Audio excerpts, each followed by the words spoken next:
No, this video again is aimed at parents, So parents, I hope you guys are listening. Um, you can't have it both ways.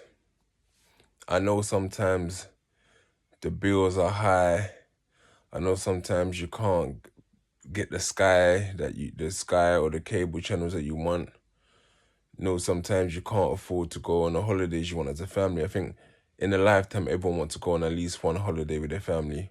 But even if it's Butlin, that's a thing, right? But sometimes parents are hypocrites. Because sometimes parents know what their children are doing, but because he's bringing back one, two things, he's doing the groceries, he's giving you extra £100 a month, you guys turn a blind eye. And that's something that you have to look at yourself and say, you know what? If now my child goes to jail, arrested for selling drugs or arrested for doing robberies, and do you tell him off? Do you tell him that he's wrong? If he was readily accepting what he was given, because it happens to a lot of parents, and I know the stress for sometimes as well. Because like even more times, like if it's a single household as well, where sometimes the child feels like he has to be the man of the house because the father's not around, and you can see his mom struggling. But as a parent, you have to be strong in regards to like say, you know what, we're gonna make it work. Especially dads, yeah, dads. Listen, I don't care if your baby mom is the biggest hoe on the planet, yeah, I don't care. Go and look after your children. Do something. Yeah, I know sometimes it's difficult as a man, the pride and ego, because you can't afford certain things and you feel embarrassed. And then what you normally do because you feel embarrassed, you just decide, you know what, I'm just gonna turn a blind eye. So she'll be asking you for money. You're going like you ain't got the money, but you have money for your weed, though, right? You have money to go to the club to go and buy drinks, right? But telling me you can't even give her extra £50, £100 a month, which is not even that much. And you guys need to play a role in the child's life. If you can't do it financially, you have to be there, man. I don't care if your baby mom's is on drugs. I don't care if your baby mom is, I don't know, if she cheated on you. That's between you and her. The relationship between you and your child should be more. You need to do what if you have to take custody, take custody. But you guys need to do more, man. There's so many women out there struggling as single parents. And some of them are thriving. Don't get me wrong, some of them are thriving, but they still need that support. They still, and the way it is, the kids need their parents around. They need both parents. Even if the parents are separated, they need both parents around. I read a story last time about a man saying that he heard from his friend that his son had been stabbed, but he hadn't spoken to his son for like 6, 7 years.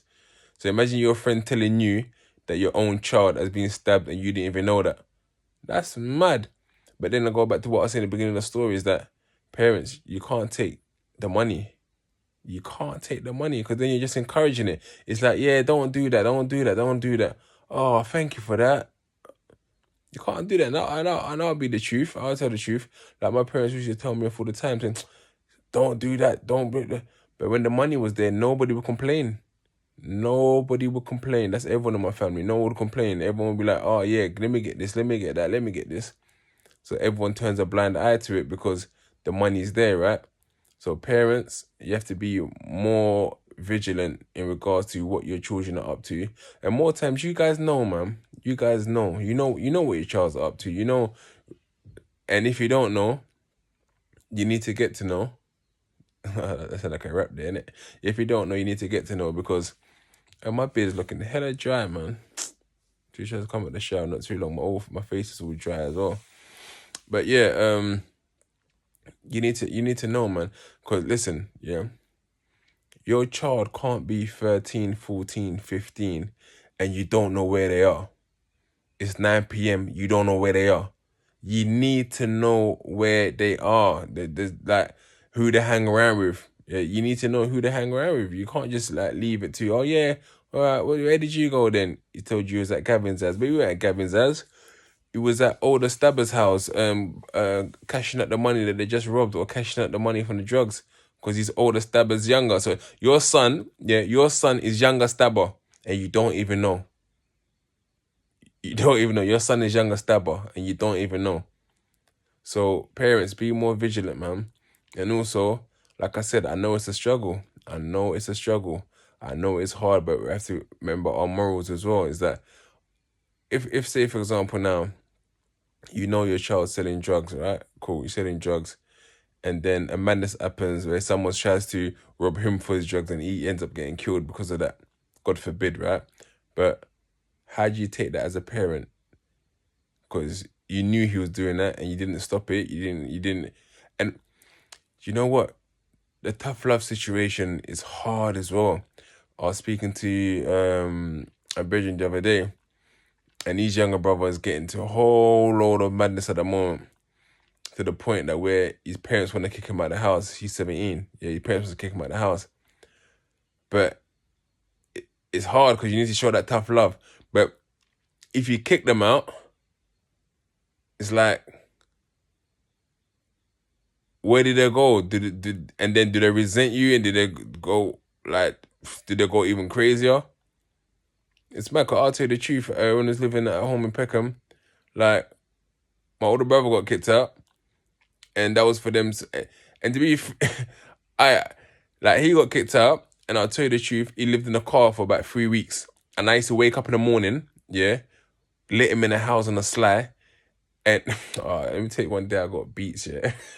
I got beat, so brother got kicked out of the house, innit? So obviously he's living in a car literally around the corner from the house for like a couple of weeks, right? So literally he used to call me and then I'll open the door for him to go and shower in the morning. And one time I've done that, and then my dad's got up in the morning to go and use the bathroom. So he's knocking on the bathroom door, to get in. And obviously Carly's not saying that, like, yo, who's in there? Who's in there? And Carly's not saying nothing. So I'm thinking, shit, fuck. I need to hide, because I need to make it as if it's me. So I've hid underneath the bed, because come to my room, I've hid underneath my bed. So I'm thinking, okay, yeah, you must think it's me that's in there, yeah. And then obviously by the time he's gone to use the downstairs bathroom, he's come back upstairs, and so he's gone to use the downstairs bathroom. So Carly's come out and tried to sneak out through the back, in it. But he left his trainers. His trainers are downstairs. So I went downstairs after, and I got his trainers, pulled it out, threw it out the window for him, yeah. But then my dad is like, you let Carly in here, innit? I'm like, no. So you did. I'm like, no. The beats I got, yeah. But that was me being protective over him in regards to like, and I knew my parents were doing the tough love thing, because he was going wild at the time. He was getting arrested. He was smoking weed at the time. And they couldn't really just have that in the house. They even converted the downstairs. Once they let him back in the house, they converted the downstairs a dining room into a bedroom for him. But still, his behavior wasn't great. And in the end, like, he left again. And even me, I ended up leaving when I was 17 as well. I left home when I was 17.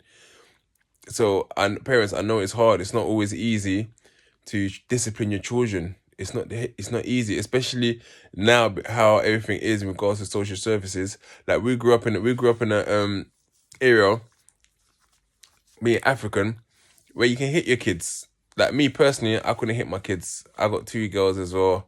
Not that because I had a son I'll hit him, but I got two girls as well. And for me, they are the love of my life. And I couldn't imagine myself ever hitting them. I tell them off. Like sometimes I think my older daughter probably thinks that I tell her off a bit too much.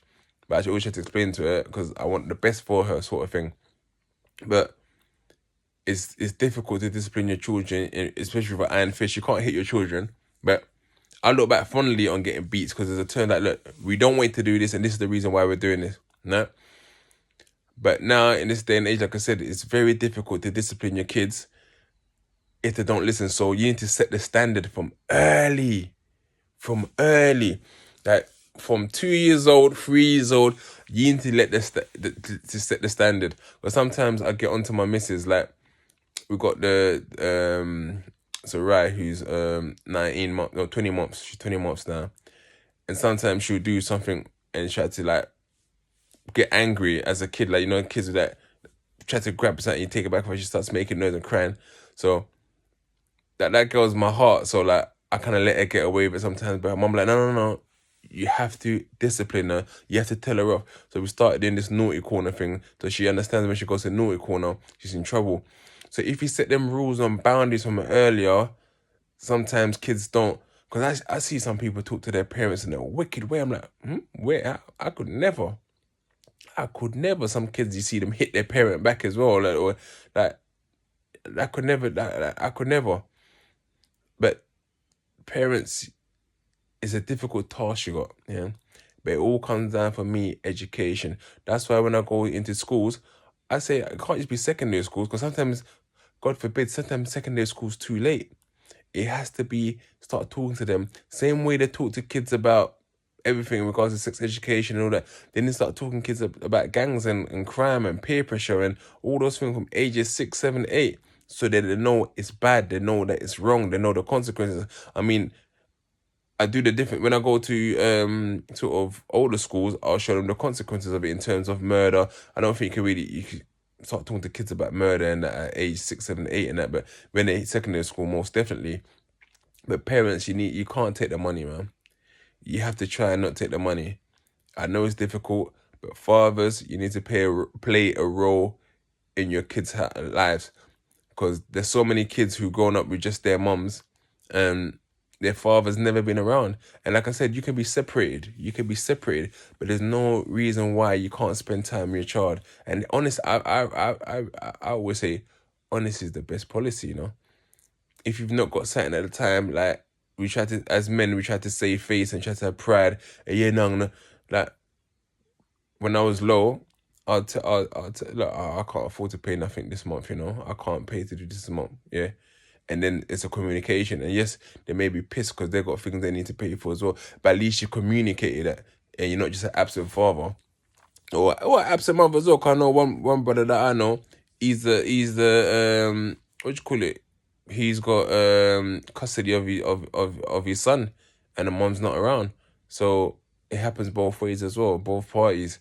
But what I say, parents, you got a hard task, but sit your children down from young.